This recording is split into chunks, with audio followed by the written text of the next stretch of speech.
Assalamualaikum warahmatullahi wabarakatuh. Kami dari kelompok 3 akan mempresentasikan hasil diskusi kami mengenai biofortifikasi produk gandum. Berikut adalah anggota kelompok kami.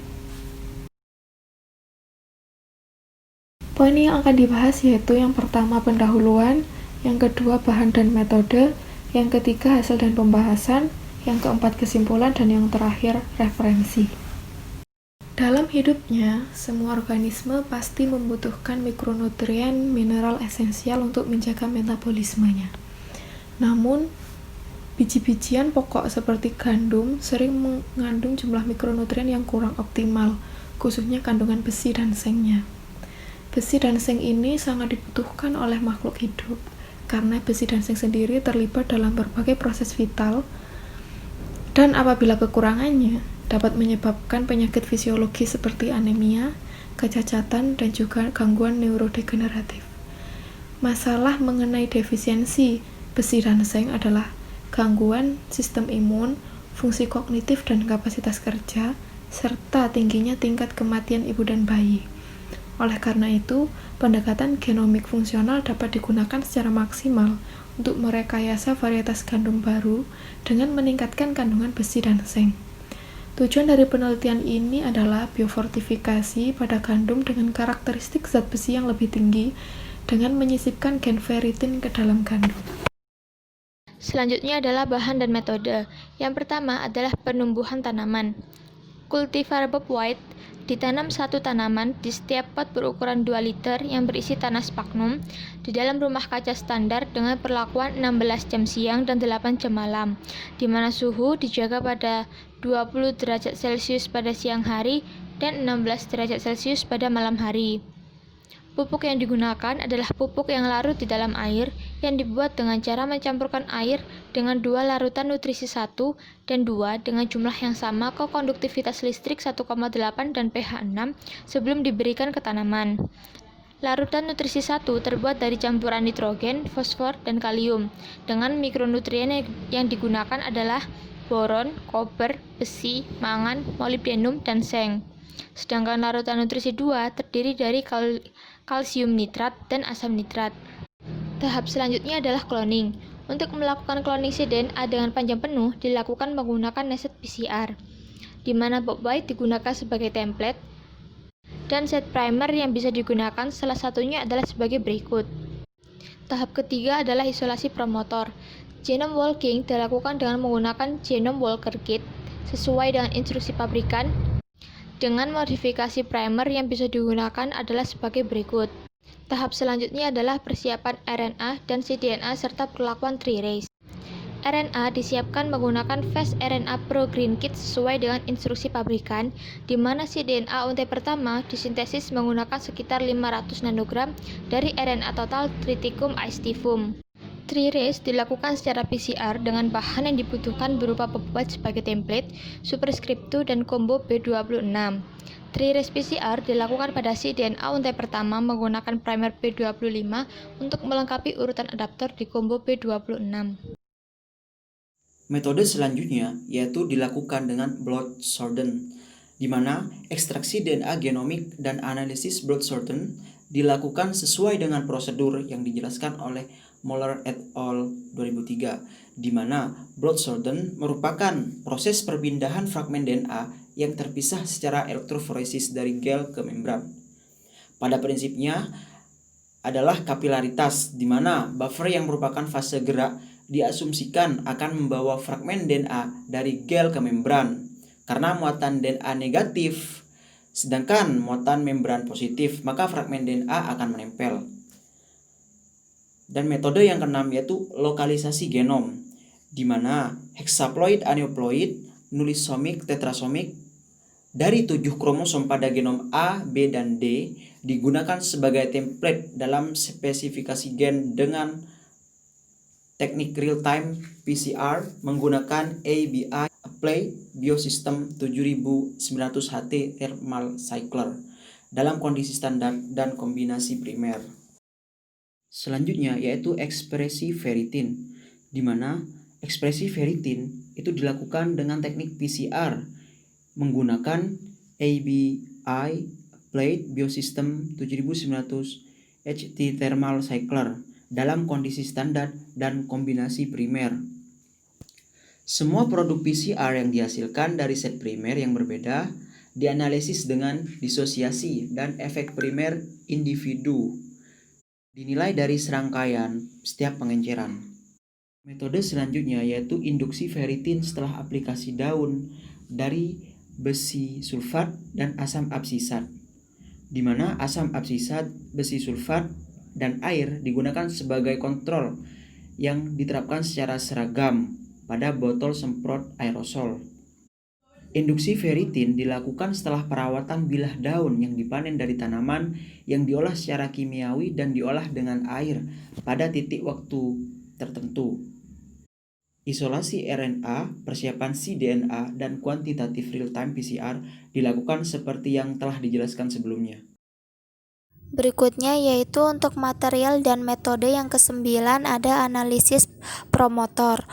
Untuk urutan promotor sendiri terdiri dari TAFER 1A, TAFER 2A, TAFER 2B, OSFER 1, OSFER 2, ZMFER 1, dan ZMFER 2 telah diserahkan ke database PlanCare dan PLACE untuk mencari cis elemen. Yang ke-10 yaitu ada potensial elektrostatis.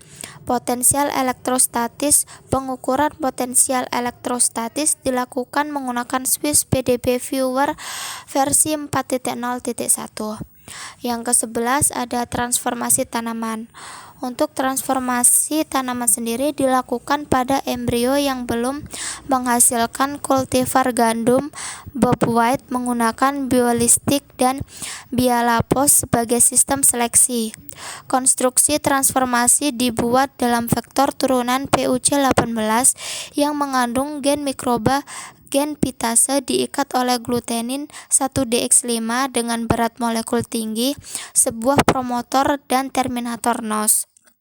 Dan yang terakhir yang ke-12 yaitu analisis mineral dan lokalisasi besi. Analisis mineral menggunakan ICP-MS secara penuh dan difraksinasi dibuat di Eurofins Stains Laboratory Denmark. Berat butir rata-rata dari kontrol non-transgenik dan garis transgenik diukur untuk memastikan efek minimal ukuran kecil pada konsentrasi mineral. Berat rata-rata berada dalam kisaran 10%. Tepung diekstraksi menggunakan set pabrik Como Vidibus 21 mil untuk penggilingan sedang. Tepung difraksinasi di atas 250 mikrometer saringan nilon untuk mengisolasi endosperma. Sekarang kita masuk ke sesi pembahasan hasil. Kita dapat melihat bahwa pada tabel A didapatkan ekspresi relatif ferritin pada fraksinasi biji dan daun gandum. Pada embrio didapatkan bahwa gen TAFER 1 lebih unggul daripada TAFER 2. Kemudian juga kita dapat melihat pada di seed cost dan pada daun juga dilihat bahwa TAFER 1 lebih unggul daripada TAFER 2. Sehingga pada uji lanjut B, kita menggunakan TAFER 1 dengan homoalel yang sama, yakni ada ABD, di mana pada TAFER 1B lebih unggul daripada yang lain. Dan itu dapat kita lihat pada di embrio, seed cost, dan di daun. Kemudian kita juga menyelidiki respons transkripsi setelah perawatan ABA dan Z besi pada daun gandum. Kita dapat melihat bahwa setelah diberikan perlakuan pemberian FeSO4 dan ABA, kita dapat melihat pada tabel A, TAFER 1 lebih unggul daripada TAFER 2. Adapun juga kita dapat melihat di tabel B bahwa pada pemberian perlakuan FeSO4 dan ABA, bahwa kita mengetahui TAFER 1D lebih unggul daripada TAFER 1A maupun TAFER 1B. Sehingga kita dapat menganalisis bahwa TAFER 1 dan homoalel lainnya lebih reaktif ketika diberikan perlakuan FeSO4 dan ABA. Kemudian yang terakhir kita dapat melihat tabel konten mineral pada tepung gandum, wild type, dan rekombinan. Pada tabel A, kita dapat melihat di bagian C01 hingga C05 adalah kadar mineral dari tepung gandum wild type. Kemudian pada Fer01 hingga Fer06 adalah kadar mineral pada tepung gandum rekombinan. Kita dapat melihat bahwa konten mineral pada tepung gandum rekombinan lebih besar daripada konten mineral pada tepung gandum wild type. Sehingga kita dapat memberikan kesimpulan bahwa tepung gandum rekombinan lebih bermineral daripada wild type. Adapun juga pada tabel B, diketahui bahwa Fer01 hingga Fer06 juga mengindikasikan nilai konten mineral yang lebih tinggi daripada wild type yang ada pada tabel NTC. Dan adapun keterangan bahwa A dan B adalah A menunjukkan konsentrasi konten mineral pada full grain flour dan pada tabel B menunjukkan kadar pada endosperm extracted flour. Berikutnya kesimpulan dari proses biofortifikasi produk gandum. Setelah dilakukan cloning dan penjajaran gen, didapatkan dua kelompok klon yaitu Tafer1 dan Tafer2. Dua gen tersebut dilakukan analisis untuk mengungkapkan adanya elemen responsif untuk respons besi dan asam absisat. Dihasilkan berupa gen Tafer1 merespon kuat terhadap asam absisat dan perlakuan besi, sedangkan gen Tafer2 tidak menunjukkan induksi. Analisa kandungan gandum transgenik memiliki kadar mineral yang tinggi dibanding non-transgenik. Hasil ini menunjukkan bahwa semua garis transgenik menunjukkan tingkat ekspresi gen ferritin yang tinggi. Sekian dari kami, terima kasih. Wassalamualaikum warahmatullahi wabarakatuh.